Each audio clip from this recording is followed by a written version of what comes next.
Kapag ang presyo ni Bitcoin ay tahimik at hindi masyadong gumagalaw, karamihan sa atin ay nag-aakala na walang nangyayari. Pero ang hindi natin alam, sa likod ng katahimikan na yan ay may mga malalaking galaw na nagaganap. Ayon po sa mga bagong datos, yan, meron pong 6 na po or 60 na bagong Bitcoin whales ang pumasok sa market at tahimik na bumibili ng libo-libong Bitcoin.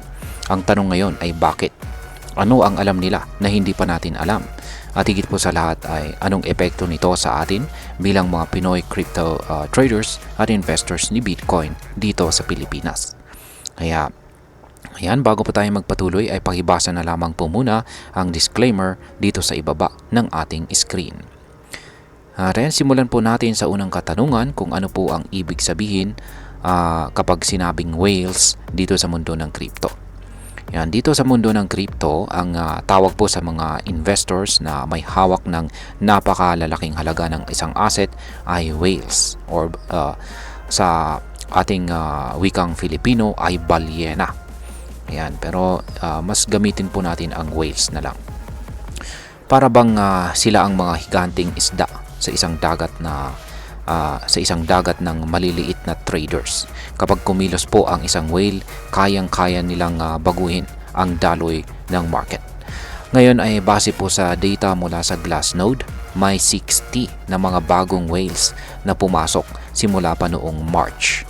Lahat sila ay bumili ng hindi bababa sa 1,000 na Bitcoin bawat isa. Kung isipin po natin, ito ay katumbas ng $85 million o humigit kumulang 4.8 billion pesos.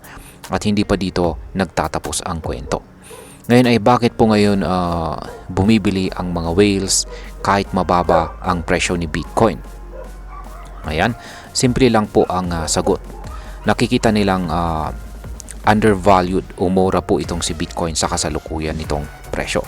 Habang ang karamihan po ay nag-aalangan pa ring pumasok dahil walang masyadong galaw sa presyo, ang mga whales ay tahimik na bumibili.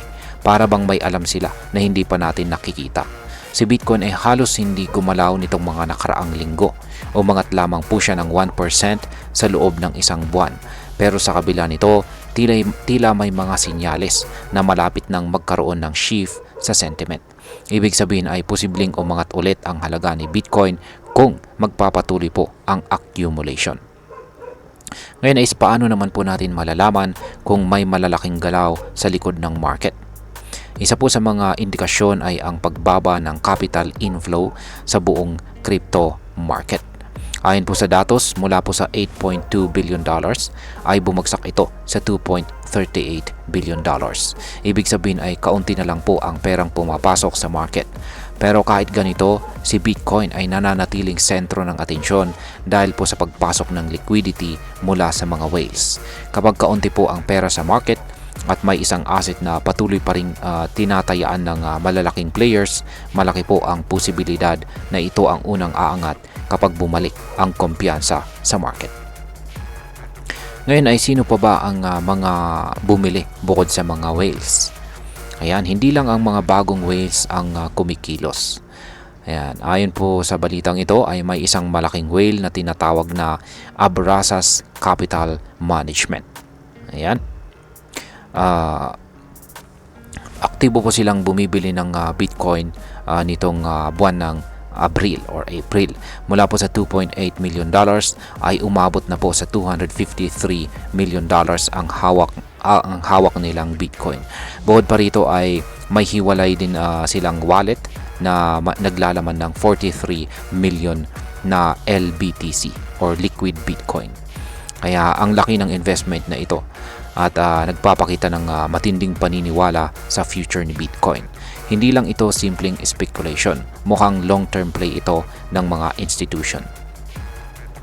Ngayon ay sunod po nating katanungan dito is pati ba mga institution ay bumabalik na rin kay Bitcoin?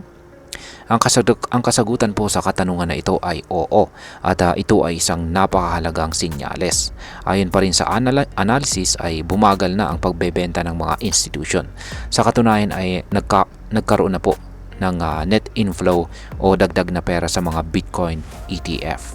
Sa uling linggo ay umabot po ng $106.90 million ang binili nilang Bitcoin. Ibig sabihin ay kahit ang mga traditionally conservative na institutions ay nakikitang attractive ulit itong si Bitcoin. At kapag sila ay sabay-sabay na pumasok, kadalasan ay sumusunod na rin ang mga retail investors. Ayan. Ngayon ay kumusta naman po ang galaw ng mga long-term holders?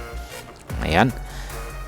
Ang isa pang mahalagang sukatan para malaman natin kung long-term o short-term ang galaw sa market ay ang tinatawag po na Coin Days Destroyed or CCD. Kapag mataas po ang CDD, ibig sabihin ay nagbebenta ang mga long-time holders. Pero sa ngayon, ang CDD ay halos nasa zero. Ibig sabihin ay hindi po sila nagbebenta. Sa halip ay hinahawakan pa rin nila ang kanilang Bitcoin. Ibig sabihin ay mataas pa rin po ang kumpiyansa nila sa future ng asset na ito. At kapag pinagsama po natin ito sa kilos ng mga whales at saka institution, para kang nakakakita ng malaking puzzle na unti-unti nang nabubuo. Ngayon ay ano po ang posibleng mangyari kay Bitcoin sa mga susunod na buwan? Ayan. Base po sa kasalukuyang galaw, ay may posibilidad na si Bitcoin ay hindi lamang manatiling stable, kundi maaring maghanda para sa isang panibagong rally. Kung magpapatuloy po ang accumulation phase na ito at bumalik ang liquidity sa market, posibleng tumaas ulit ang presyo ni Bitcoin. Hindi ito garantiya, pero napakaraming sinyales ang nagpapakitang may undercurrent sa market. At ang ganitong galaw ay kadalasan ay nauuna sa malalaking pag-angat ng presyo. Ngayon ay pag-usapan naman po natin ang posibleng maging epekto nito para sa atin bilang mga Pinoy crypto traders or investors ni Bitcoin. Yan, para sa atin ay napakahalagang maging mapagmasid po tayo sa mga galaw ng mga whales at institutions. Hindi man tayo kasing yaman nila, pero pwede po tayong sumabay sa trend kung alam natin ang tamang timing. Ang kasalukuyang kilos po nila ay parang paanyaya na habang mura pa si Bitcoin, ito na ang tamang panahon para mag-research, mag-aral at pag-isipan natin kung paano po tayo makapasok sa market. Hindi ito sinasabing bumili po tayo kaagad. Pero ito ay magandang paalala na sa likod ng katahimikan ng market, may mga nagaganap na paghahanda para sa posibleng pagsabog ng presyo. Ayan, bilang panghuli ay ang masasabi ko naman tungkol dito ay ang galaw ng mga bagong whales at saka institutions ay hindi po basta-bastang hype. Isa itong sinyalis ng muling pagbuo ng kumpiyansa sa crypto space, lalo na kay Bitcoin. Ang mga ganitong galaw ay bihira at kadalasan ay nangyayari bago ang isang malaking bull run. Kaya bilang isang Pinoy, naniniwala ako na mas makakabuting maging proactive, aralin po natin ang market, intindihin natin ang galaw at maging handa sa mga susunod na posibilidad. Sabi nga nila, fortune favors the prepared. Kaya ayan, hanggang dito na lamang po tayo sa video na ito mga ka-crypto. Marami pong salamat sa panonood, ingat po tayo lagi at God bless po sa ating lahat.